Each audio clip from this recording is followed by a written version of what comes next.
오늘 이 오후 시간에는 우리가 배울 것이 지혜에 대해서 좀 배우려고 합니다. 여러분, 이 세상 살아가면서 꼭 필요한 것들, 모든 사람들이 다 공통되게 갖고 있는 것이 있다면 상식이라는 게 있죠. 커먼 센스라고요. 적어도 한 사회가 혹은 한 공동체가 잘 이루어져 가려면 상식 정도는 있어야 합니다. 요즘 상식을 버린 사회 혹은 상식을 망각한 사회가 되어서 인간 사회에 최소한도 모든 사람들 혹은 개화된 사람이라고 갖고 있으면 갖는 상식이 무너진 사회가 되었다는 말을 많이 듣습니다. 또 건전한 사회가 되려면 상식 말고 또 법이라는 것도 있죠. 법이라는 게 있습니다. 법을 잘 지키는 것, 또 법 안에서 모든 것이 순조롭고 또 질서 있게 되는 것, 이런 사회를 우리는 구합니다.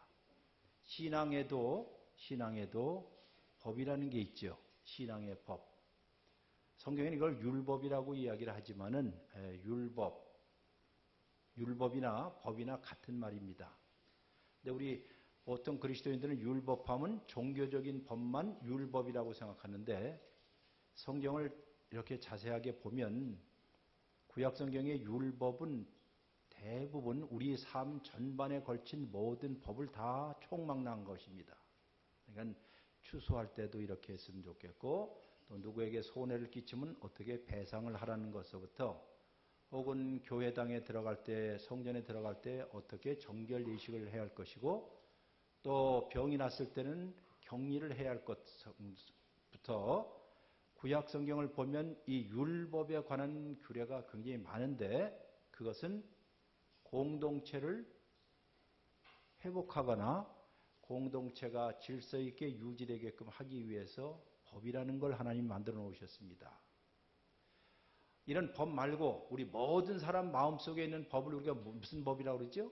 양심의 법이라고 그러죠. 또 우리 인류 사회에서 보통 사람들이 다 가져야 할 법을 아까 무슨 법이요? 상식이라고도 하지요. 근데 이 성경에서는 이 율법이라는 말을 많이 쓰는데, 이 율법은 여러분과 저의 삶의 모든 분야를 다 망라한 것입니다. 따라서 율법하면 항상 종교적인 법만 생각하시는데 그렇지 않습니다. 우리의 삶에 있어서 가정생활서부터 사회생활서부터 경제생활서부터 또 자녀를 기르는서부터 이 모든 것들을 다 망라한 것이 성경에서 말하는 무슨 법이다? 율법이란 뜻입니다. 그러니까 하나님께서 여러분과 저에게 대해서 관심 있는 것은 단순히 주일날 와서 어떻게 예배를 드리냐 하는 소위 좁은 의미에서 종교에 관한 법이 아니라 우리의 삶 전체가 하나님께서 의도하신 대로 잘 유지되기를 바라는 것, 이것이 바로 하나님의 뜻으로서의 법이라고 할 수 있습니다. 또 우리가 일상 살면서 윤리라는 것도 있지요.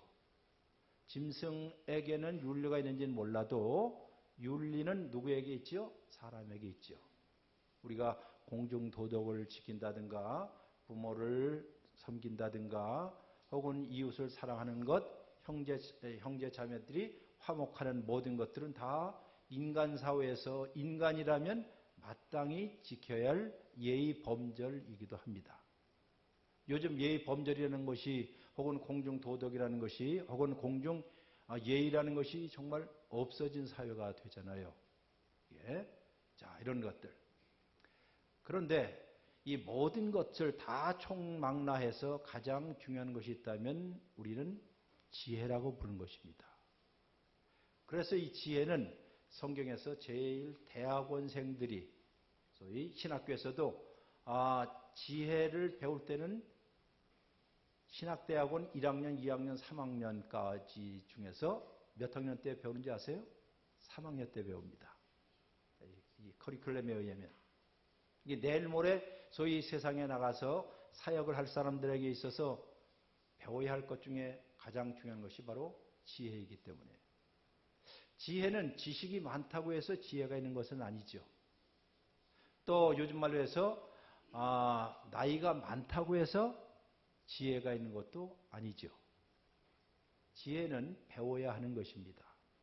성경에서 그래서 지혜는 꼭 가르치고 꼭 배우라 하는 것이에요. 특별히 우리가 나이를 들수록 무엇이 부족할 수 있을까요?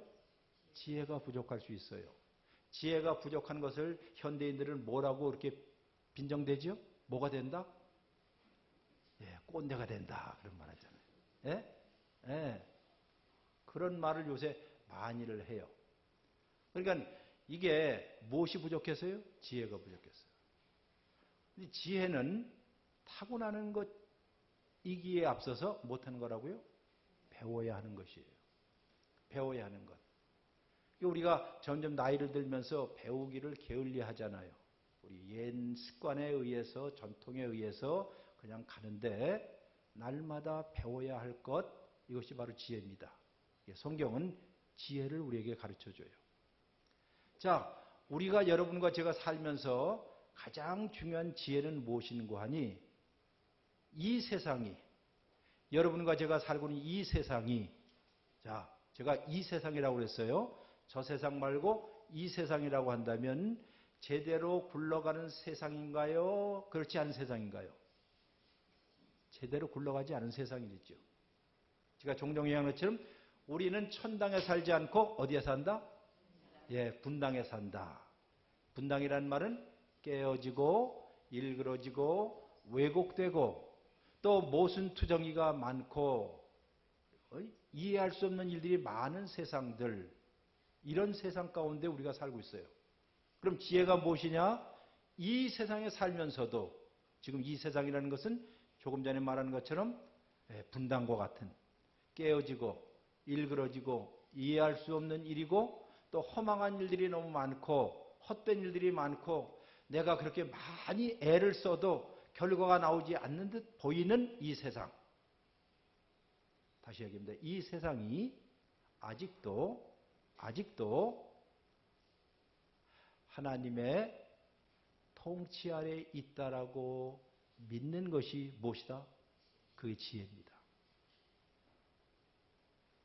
그러므로 이 지혜라는 것이 얼마나 우리에게 큰 위로가 될 뿐만 아니라 우리 신앙에 있어 가장 중요해요. 이런 생각을 갖게 되면, 이 지혜를 배우게 되면, 즉 이 세상이 아직도란 말이에요. 아직도, 우리가 포기하지 않는 세상이라는 뜻이에요. 아직도 하나님의 도덕적 다스림 가운데 있다라고 믿는 것을 뭐라고요? 그 지혜라고 하는 것이에요. 그래서 지혜의 근본은 하나님을 경외하는 것이다. 그래서 나온 것이에요. 그러면 이것은 다 우리가 이해하기 때문이 아니라 이해할 수 없는 일이 있음에도 불구하고 하나님은 아직도 이 세상을 손에서 버리지 않고 내버려 두지 않고 그가 움직여가는 세상입니다. 라고 믿는 것이 바로 누구라고요? 지혜자가 갖는. 그럼 이 지혜자는 이런 의미에서 겸손할 수밖에 없습니다. 이 지혜의 가장 큰 덕이 바로 겸손이에요. 겸손. 오늘 이제 성경 가운데 우리에게 지혜를 가르쳐주는 성경이 굉장히 많이 있어요. 신학교에서는 지혜 문헌이라고도 불려요. 그러니까 구약 성경 가운데 특정한 성경책을 무슨 문헌? 지혜 문헌이라고 해요. 지혜 문헌. 보통 잠언서, 그다음 전도서, 그리고 욥기서. 어디라고요? 잠언, 전도서, 욥기서. 그러면 지금 오늘 아침에도 Rejoice in the Lord always. 그 영어로 그대로 하면 Rejoice는 뭐예요? 기뻐하라. In the Lord, 주 안에서 always, 항상이죠. 그러니까 저 끝에 있는 항상하고 이쪽에 있는 주 안이 어디죠? 네? 기뻐하는 것. 그러니까 기뻐할 수 없는 세상, 그리고 항상 기뻐할 수 없는 세상, 이 두 가지를 연결하는 게 어디라고요? 주 안에서지요. 근데 그 다음 구절을 기억하세요. 그 다음 구절. 너희의 관용을 모든 사람에게 알게 하라. 그러니까 모든 사람이 여러분과 저를 보면 분명하게 나타난다는 것이에요. 그 다음 구절이 있습니다. 또 뭘까요? 주께서 가까우시니라 그러잖아요. 여기 주께서 가까우시니라 하는 말, 오늘 여러분들이 잘 들으셨지만은 바로 주님의 오심을 기다리고 사는 것, 이것이 이제 11월 말서부터 무엇이 시작될까요? 보통 대림절이라고 부르는 거예요. 이게 대림절. 이게 원래는 대림절에서 대자는 없고 임절입니다. 그러니까 오심이란 뜻이죠. 에드벤트란 뜻은 오심. 주님께서 오십니다 하는 것을 기다리고 사는 사람들은 이 땅에 살지만 이 땅에 소망을 두지 않고 오고 있는 하나님의 나라에 대해서 소망을 두고 있는 하늘나라의 시민권을 갖고 사는 그리스도인처럼 살기 때문에 이 세상에 있는 것은 뭐요? 지나간다 그 뜻이에요. 이 세상에 있는 건 못한다? 지나간다는 거예요. 이 세상 그 어느 것도 영원한 것이 없기 때문에 우리는 일희일비하지 않습니다 하는 것이에요. 힘든 일이 있어도 기쁜 일이 있어도 괴로운 일이 있어도 이 또한 못하리라. 그건 아시죠? 이 또한 지나가리라. 그것은 어찌 보면 그저 허무한 것처럼 들리겠지만 그게 아니라 우리에게는 오고 있는 하나님의 나라가 있고 하나님이 오시고 있고 주님께서 가까이 오시기 때문에 거기에 대한 희망과 소망을 갖고 있는 사람들은 이 세상에서 지혜를 갖고 산다는 것이에요. 다시 이제 돌아가서 지혜가 무엇입니까? 여러분과 저에게 물어보면 이 세상이, 그 다음 무슨 단어였죠? 아직도란 말이에요. 이 세상이 아직도 하나님의 도덕적인 통치 아래에 있음을 인식하는 것이 바로 무엇이다? 지식이다. 그럼 이 세상에는 우리가 이해할 수 없거나 훌쩍훌쩍 지나가는 것, 이것을 전도서에서는요 뭐라고 표현했을까요? 헛되다라는 말이에요. 헛되다. 이 헛되다는 말은 전에도 말씀드린 것처럼 그냥 바람이 불면 훅 날아가는 것 같고, 그렇죠? 우리 삶을 봐도 흘러가듯이 금세 흘러가잖아요. 엊그제만 하더라도 우리 저 권사님이 50대도 있었죠. 그렇죠? 50대. 여기는 대본이 많은 사람들 한참 때 만났지 않았어요? 그런데 세월이 흘러서 벌써 10년, 20년, 30년 금세 가잖아요. 뒤돌아보면 순식간에 오는 것 같잖아요. 이처럼 우리의 삶은 이렇게 흘러간다 하는 말을 해요. 세월이 흘러가는 것처럼 유수처럼 혹은 쏜 화살처럼 흘러갑니다. 그러니까 이 세상에는 모든 것 중에 영원히 지속되는 것은 있다 없다? 없다 하는 것이. 그런데 우리는 영원히 지속되지 않는 것에 우리의 삶에 목숨을 걸 때가 너무 많이 있어요.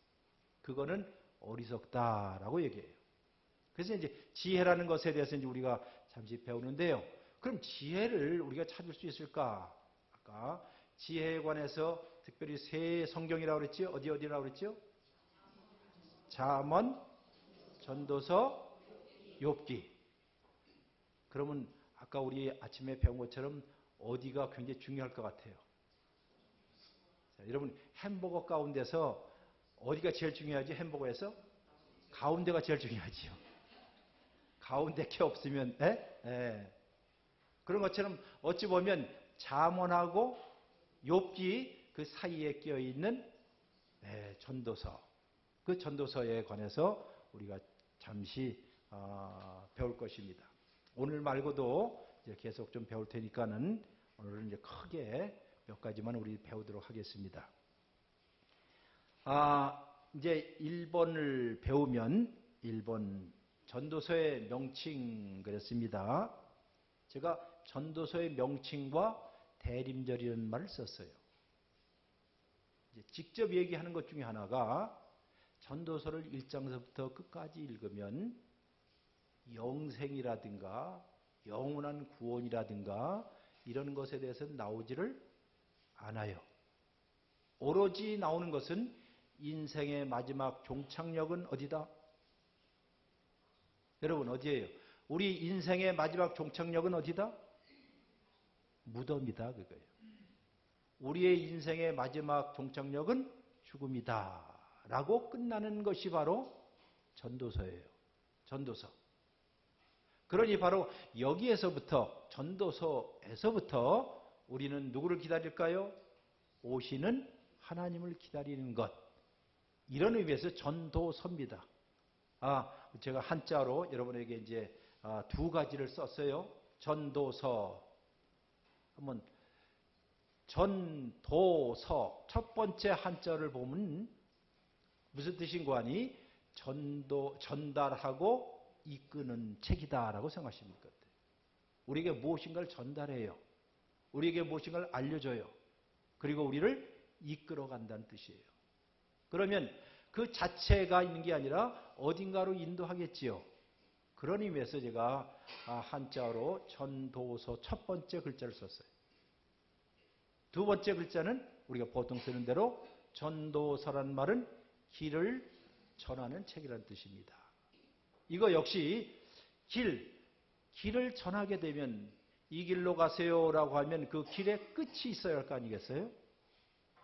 바로 그것을 귀담아 듣는 사람들이 바로 지혜를 배우는 사람들이에요. 지혜를 배우는 사람들.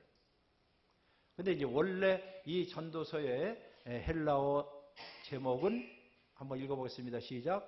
코헬렛. 다 같이 코헬렛.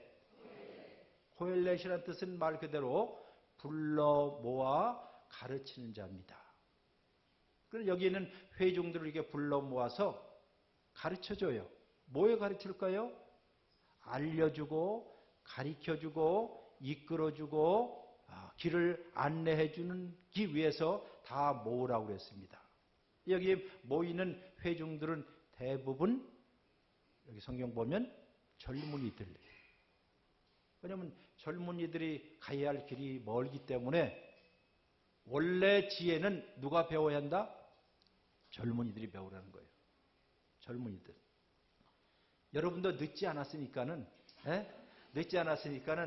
다시 잘 배우셔서 길을 내가 잘못 들었네요. 어떻게 해요? 다시 유턴해야지요. 유턴해서 또 다시 가는. 이게 날마다 우리가 하나님의 말씀을 읽어야 할 이유 중에 하나입니다.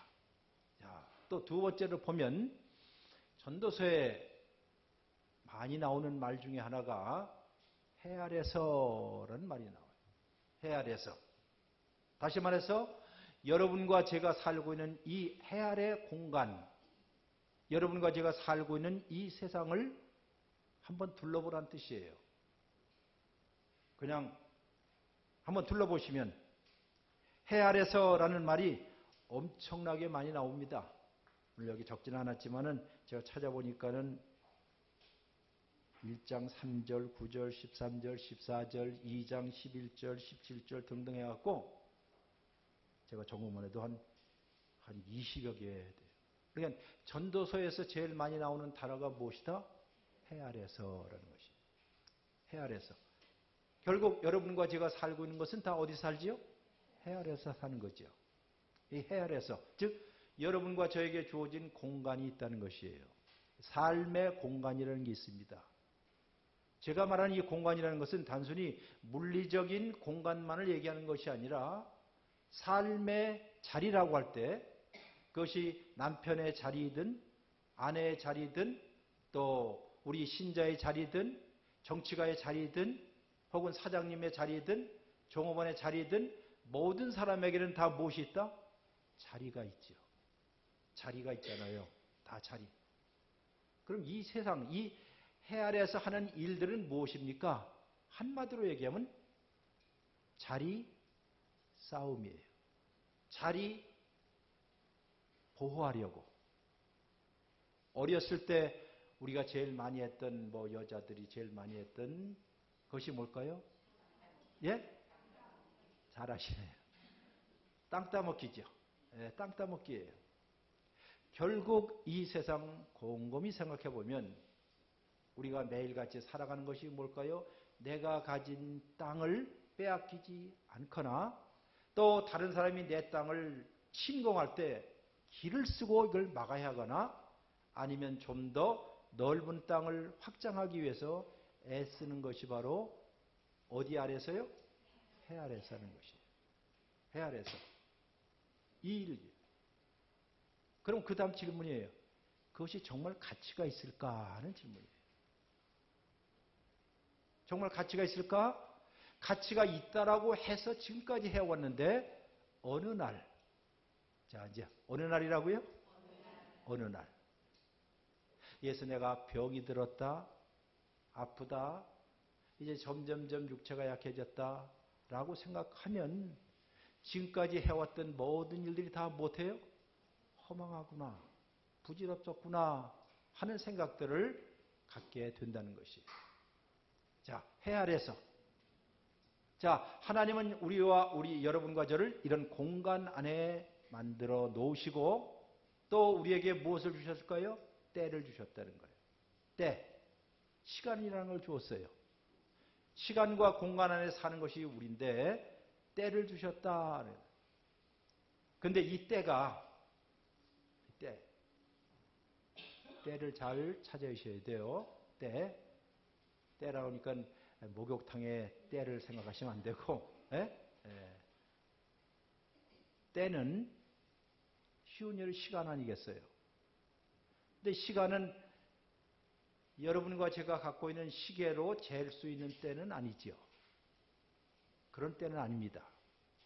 오죽하면 성경에서는 시간으로 잴 수 있는 때와 여러분과 제가 경험하는 때를 분리를 해요. 지금은 몇 시입니까? 지금은 어느 때입니까? 라고 하면 성경님은 때를 분별할 수 있는 능력을 갖는 것이 바로 무엇이다? 지혜라고 얘기했죠. 때를 분별할 수 있는, 지금이 울 때인지 지금이 웃을 때인지 지금이 슬퍼할 때인지 지금이 가야 할 때인지 지금이 멈춰야 할 때인지 지금이 손을 내밀어 해야 할 때인지 지금이 손을 거둬야 할 때인지 이런 때를 구별할 수 있는, 자, 이 때에 대해서 가장 멋지게 여러분과 제가 꼭 생각해야 할 성경이 있다면 전도서 몇 장일까요? 그 유명한, 이 정도는 아셔야 될 테네. 전도서 3장이지요. 전도서 3장 이런 말이 있잖아요. 범사에 기한이 있고 천하 만사가 다 때가 있다 하는 말이에요. 그리고 이제 멋있게 7개의 시행으로 되어 있습니다. 날 때가 있고 죽을 때가 있으며 심을 때가 있고 심은 것을 뽑을 때가 있으며 죽일 때가 있고 치료할 때가 있으며 헐 때가 있고 세울 때가 있으며 울 때가 있고 웃을 때가 있으며 슬퍼할 때가 있고 춤출 때가 있으며 돌을 던져버릴 때가 있고 돌을 거둘 때가 있으며 안을 때가 있고 않는 일을 멀리할 때가 있으며 찾을 때가 있고 잃을 때가 있으며 지킬 때가 있고 버틸 때가 있으며 찢을 때가 있고 꿰맬 때가 있으며 잠잠할 때가 있고 말할 때가 있으며 사랑할 때가 있고 미워할 때가 있으며 전쟁할 때가 있고 평화할 때가 있느니라. 여기에서 아마 대부분 여러분과 제가 지금 내가 어느 때에 있을까라고 생각해 보시죠. 지금 내가 어느 때일까? 때를 분별할 수 있는 능력을 가리켜 지혜라고 이야기합니다. 하나님께서 우리 각 사람에게는 다 때 안에 살게 하죠. 지나오신 과정들을 보면 800고지 헐떡거리면서 올라왔을 때도 있고 어느 때는 또 미끄럼틀을 타듯이 아주 멋있게 내려갈 때도 있고 또 롤러코스터를 타는 것처럼 어려울 때도 있었고 또 힘들 때도 있었고 직장에서 해고당해서 어려웠을 때도 있고, 또 아이를 낳을 때 기쁨도 있었고, 또 아이를 잃어버릴 때 슬픔도 있었고, 지나온 세월을 쭉 보면 다 무엇이 있었더라? 때가 있었더라. 자, 이 때를 주시는 분이 누구라고요? 하나님이시고, 또 우리로 하여금 삶의 자리 가운데 있게 하시는 분도 하나님이십니다 라고 하는 것. 따라서 이 세상에 일어나는 모든 일 그 어느 것 하나라도 우연히 되는 일은 있다 없다? 없습니다 라고 고백하는 것이 바로 겸손한 지혜자의 태도라고 얘기하는 것이에요. 아마 이것이 우리가 성경을 읽으면서 지혜라는 게 이런 거구나 하는 것을 알게 되실 것입니다. 한번 성경 한 구절을 찾아보시겠어요? 자, 성경 한 구절. 전도서 3장 19절. 전도서 3장 19절을 제가 읽습니다. 19절 같이 읽어보겠습니다. 그러면 19절부터 21절까지인데요. 시작. 인생이 당하는 일을 짐승도 당하나니 그들이 당하는 일이 일반이라. 다 동일한 호흡이 있어서 짐승이 죽음같이 사람도 죽으니 사람이 짐승보다 뛰어남이 없으면 모든 것이 다 헛되미로다.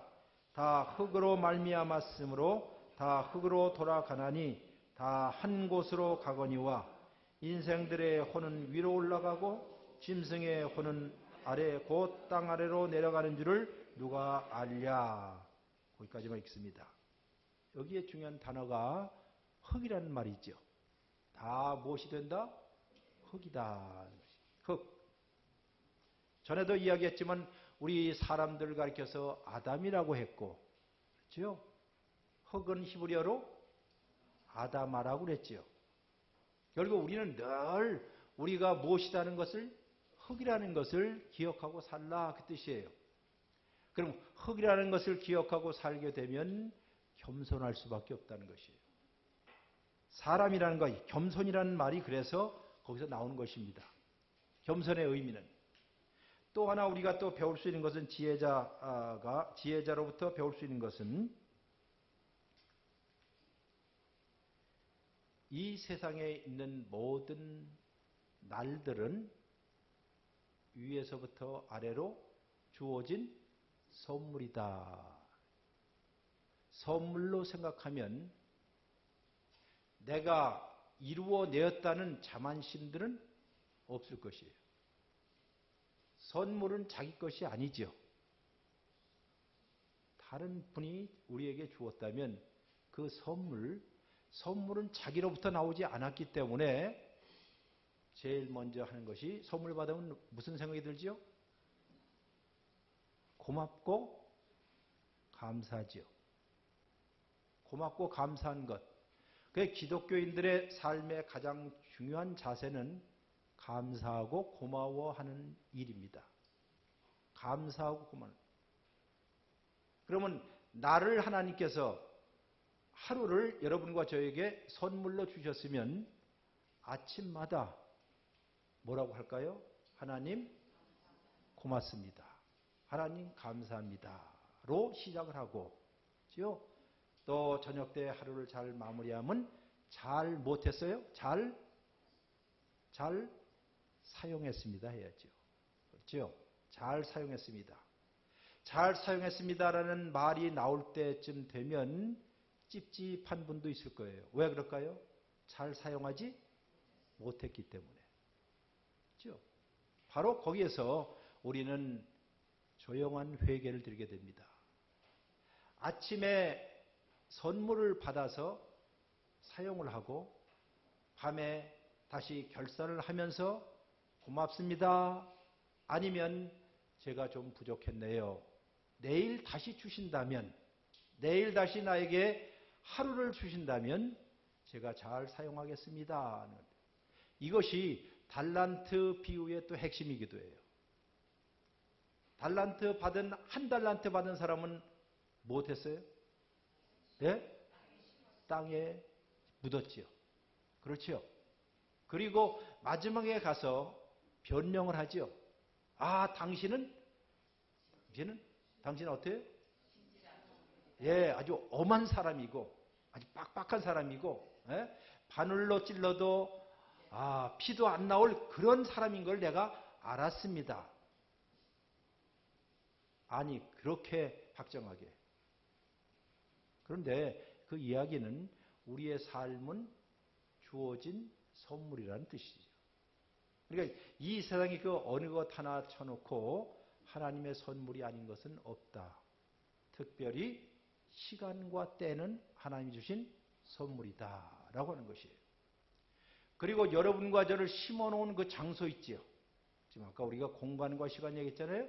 여러분과 저를 심어놓은 그 장소 역시 하나님이 거기에다가 어떻게 해요? 이식해놓은 장소예요.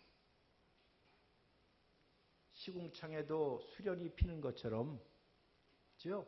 예, 장미꽃이 피는 것처럼 우리 그리스도인들은 어디에 어느 환경에다 심어놔도 거기에서 향기를 드러낼 수 있는 사람, 이것이 바로 누구라고요? 지혜자입니다. 그 지혜자. 자, 그러면 이렇게 하나님께서 우리에게 때를 주시고 시간을 주셨는데 그 시간을 선물로 받아들이는 것. 이런 의미에서 전도서에서는 주다라는 동사가 있어요. 나탄이라는 주다라는 동사가 한 20여 번 나와요. 그러니까 주다라는 동사는 누가 주어가 되는 거 아니? 하나님이 주어가 돼요. 우리가 노력을 해서 무엇인가 얻어서 내가 누리는 것이 아니라 하나님이 주신 것을 우리가 못해요? 받아요. 받고 이것을 사용하되 누리고 사용하십시오. 아마 전에 여러분들 이 두 가지를 이야기하면서 그 다음 한번 넘겨보실까요? 맨 마지막에 4번 보실까요? 4번. 우리 삶의 지혜자가 되기 위해서는 이 두 가지는 꼭 기억하라는 것이에요. 첫째는 받아들여라 하는 것이에요. 이건 단순히 체념하라는 것이 아니라 받아들이라는 것은 누가 주신 것이죠?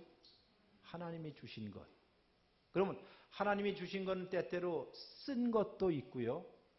단 것도 있고 매콤한 것도 있고 우리가 예측지 못한 것들이 올 수도 있어요. 그러나 그것을 못해라 받아들여라. 이 받아들이는 자세가 매우 중요하다는 것이죠. 작년인가 제가 여러분에게 설교하면서 그 10월 28일 그러니까 2018년도 10월 28일 날 미국에서 큰 대형 사고가 있습니다. 피츠버그에서. 피츠버그 그 지역에 유대인 회당이 있는데요.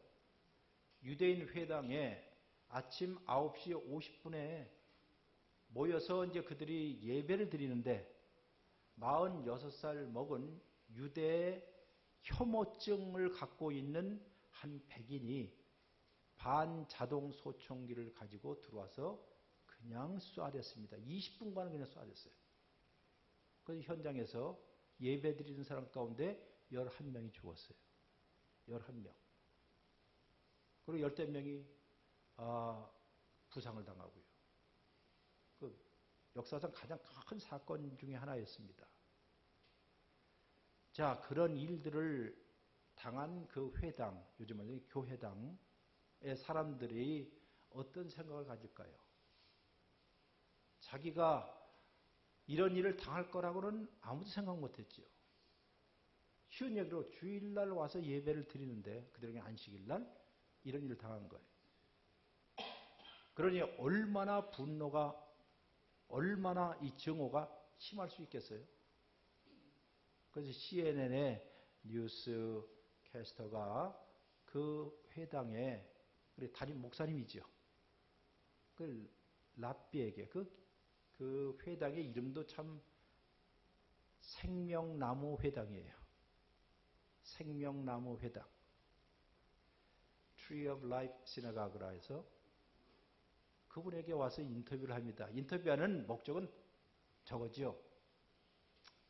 어떻게 이런 일에 대해서 우리가 함께 연대감을 갖고 이 증오에 대해서 반응을 해야 할 것인가. 뭐 이런 의도로 그 말을 꺼내기 위해서 이야기를 했습니다. 그런데 그 회당의 랍비가 말하기를 우리는 장례식을 하는데 지금까지 보통 장례식 하듯이 할 겁니다.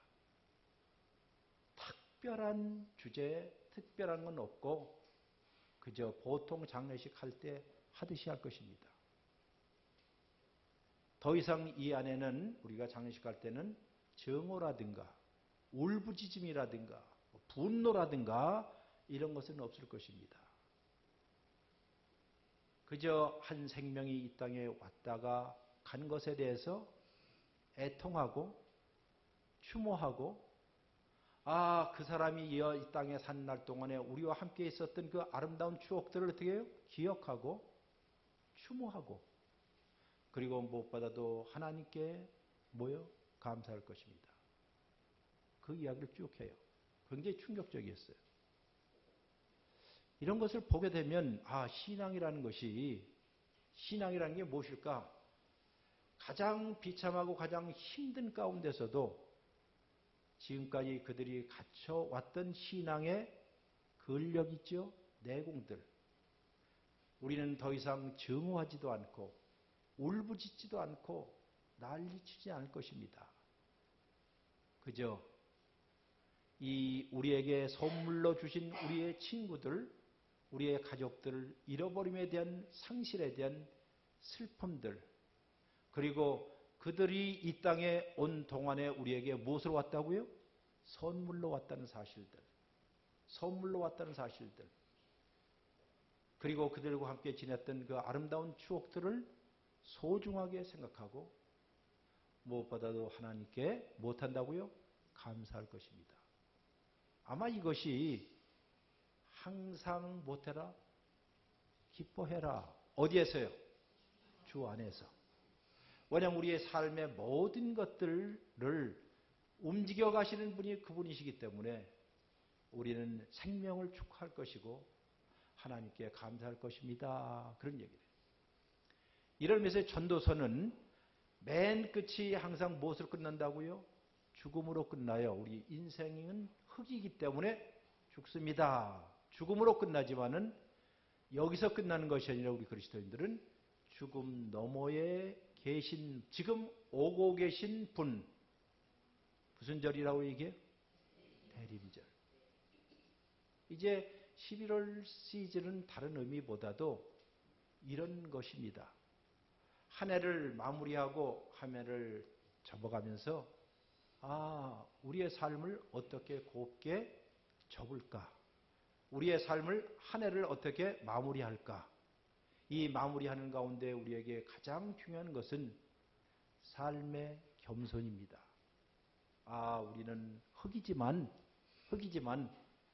우리를 위해서 오시는 분이 있을 거야. 우리를 위해서 오시는 분일 거야. 그리고 우리의 삶 가운데 이런저런 모든 일들 가운데 우리를 인도하시는, 또 만들어 가시는 하나님의 절대 주권을 기억하면서 사는 것, 이것이 바로 지혜를 배워가는 첫 번째 스텝입니다.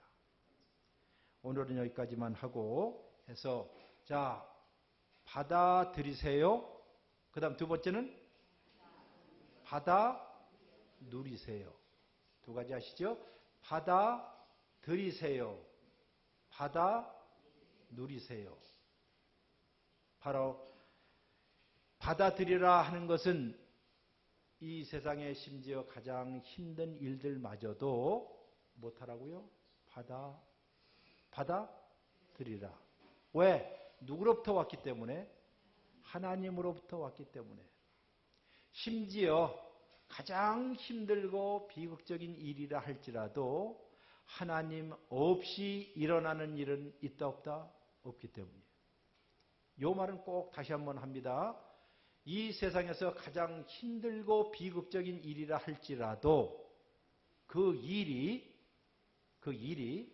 하나님 없는 상태로, 하나님이 모르는 상태로 일어나는 일은 있다 없다? 없다 하는 것은 우리 사람의 가장 마지막 순간에서라도 하나님은 결코 우리를 손 놓지 아니한다 하는 것이, 이것이 바로 받아들여야 한다는 뜻이고, 이제 또 하나는 받아 못해라고요? 누려라. 지금이라고 부리는 것, 오늘이라고 부리는 선물로 준 것을 우리가 누릴 수 있는 사람들, 이것이 바로 지혜자가 우리에게 가르쳐 주시는 오늘의 교훈입니다. 자, 기도하겠습니다. 하나님 아버지, 혼란스러운 이 세상 가운데 길을 찾지 못할 때가 많이 있습니다마는, 그러나 성경을 통해서 또 지혜자를 통해서 길을 알려주고 이 길 끝 저 너머에 계신, 지금 우리를 향하여 오고 계신 영원한 길 대신 예수 그리스도를 바라보고 그 안에서 참된 생명과 참된 희망과 참된 기쁨을 누릴 수 있도록 성령께서 저희를 돌봐 주옵소서. 우리 모든 믿음의 권속들 가운데 지금 이 순간에도 우리와 함께 걷기를 원하시는 하나님의 은혜가 날마다 계속되게 하여 주옵소서. 예수님의 이름으로 기도했습니다. 아멘.